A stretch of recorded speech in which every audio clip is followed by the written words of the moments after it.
Quand on pense aux Lego, on pense à des jouets, n'est-ce pas? Pourtant, certaines de ces boîtes en plastique pourraient bien être des investissements parmi les plus performants qui existent. Et là, on ne parle pas de rumeurs, non.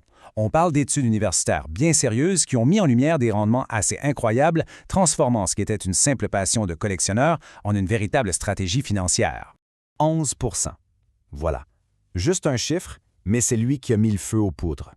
C'est le rendement annuel, moyen, des ensembles Lego sur le marché secondaire, tenez-vous bien, entre 1987 et 2015. 11 %? C'est clair que ça fait sourciller un chiffre comme ça. Pour bien comprendre ce que ça représente, ce fameux 11 %, regardons les chiffres. Selon une étude qui fait autorité sur le sujet, pendant presque 30 ans, les Lego ont fait mieux que les grosses actions du S&P 500. Mais pas seulement. Ils ont littéralement écrasé l'or et les obligations d'État. Franchement, c'est une performance assez spectaculaire pour un actif qu'on trouve au rayon des jouets. Alors la question qui tue, c'est est-ce que ça tient encore la route aujourd'hui? Ce rendement incroyable du passé, est-ce que c'est encore possible? Ou bien est-ce que le monde a tellement changé que finalement, les règles du jeu ne sont plus les mêmes? C'est exactement ça qu'on va décortiquer. Bon, avant de plonger dans les russes d'aujourd'hui, il faut faire un petit retour en arrière. Pour bien comprendre le modèle, il faut saisir la mécanique de base qui a permis ces rendements fous. Et tout, mais absolument tout, repose sur un seul mot, la rareté. Le système de Lego, c'est hyper simple, mais c'est brillant. Ils sortent un ensemble, le produisent pendant, disons, 2 ou 3 ans, puis, pouf, ils arrêtent. C'est terminé. Ils le retirent pour de bon. C'est ce qu'on appelle la fin de vie d'un produit. Et à partir de là, Lego vient de créer, de toutes pièces, une rareté artificielle. En jargon économique, ça porte un nom, une offre parfaitement inélastique. Pensez-y comme ça. La quantité disponible est coulée dans le béton. C'est une ligne verticale. Même si le prix d'une douette retirée grimpe à 500, 1000 ou même 5000 $, personne ne peut en fabriquer de nouvelles. L'offre est fixe. Point final.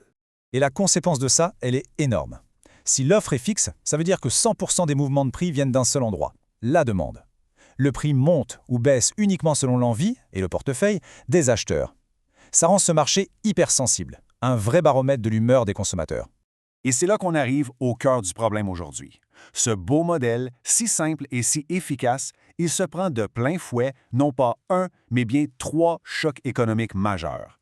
3 vagues qui frappent en même temps et qui visent toute la même cible, cette fameuse demande. C'est une véritable réaction en chaîne, comme des dominos qui tombent. Ça commence avec la hausse du prix de l'essence, qui se propage ensuite en inflation généralisée dans toute l'économie. Et pour contrer ça, qu'est-ce qui se passe? La riposte des banques centrales. Elles augmentent les taux d'intérêt. C'est ce trio qui vient complètement changer la donne pour les investisseurs légaux. OK, premier choc. Et là, on met notre chapeau de conseiller financier. On va regarder comment l'inflation et la hausse des taux d'intérêt viennent tranquillement gruger la valeur d'un actif qu'on garde à long terme, comme une boîte de Lego scellée. En finance, un principe de base, c'est que la valeur d'un investissement aujourd'hui, c'est sa valeur future ramenée dans le présent. Une boîte de Lego, ça ne paye pas de dividendes, sa seule valeur, c'est le prix qu'on espère en tirer plus tard. Pour calculer sa valeur actuelle, on doit actualiser ce prix futur. Et l'outil qu'on utilise pour ça, le fameux taux d'actualisation, eh bien, il est directement branché sur les taux d'intérêt. Regardez, cet exemple est parfait pour comprendre. Disons qu'on a un ensemble qu'on espère vendre 500 $ dans 5 ans. Quand les taux d'intérêt étaient bas, comme en 2015, sa valeur d'aujourd'hui était d'environ 392 $. Mais maintenant, avec les taux qui ont grimpé, cette même boîte, avec la même attente de revente, ne vaut plus que 340 $ aujourd'hui. On parle d'une perte de valeur de 13 % juste à cause des taux d'intérêt. La boîte, elle n'a pas changé. Deuxième gros défi. Celui-là est moins théorique, il est très, très pratique. C'est la difficulté et surtout le coût de transformer ces briques en argent sonnant et trébuchant, surtout quand l'économie se crispe. On appelle ça le problème de l'illiquidité. Le fameux rendement de 11 % ne vient pas de nulle part. Une partie de ça, c'est ce qu'on appelle la prime d'illiquidité. C'est comme une compensation pour le risque et la difficulté de détenir un actif qui ne se vend pas aussi facilement qu'une action en bourse. Le problème, c'est qu'en temps de crise, ce qui était juste un petit inconvénient, ça peut devenir un vrai piège. Parce que soyons clairs, ce 11 %, c'est un chiffre brut. Il faut en déduire les frais des plateformes de vente qui peuvent aller chercher un bon 15, voire 20 %. On doit ajouter les frais de livraison, les boîtes, l'entreposage, sans parler du temps passé à prendre des photos et à gérer la vente. Et le pire scénario?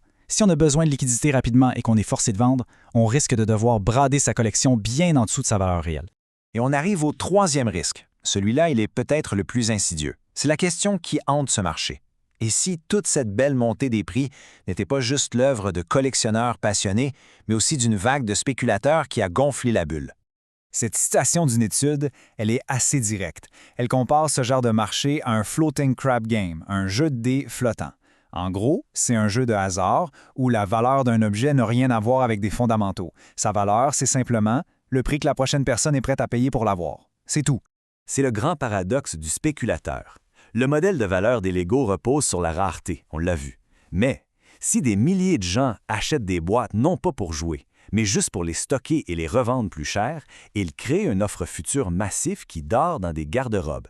Ils scient la branche sur laquelle ils sont assis, ils détruisent la rareté sur laquelle ils misent. C'est la théorie du plus grand fou.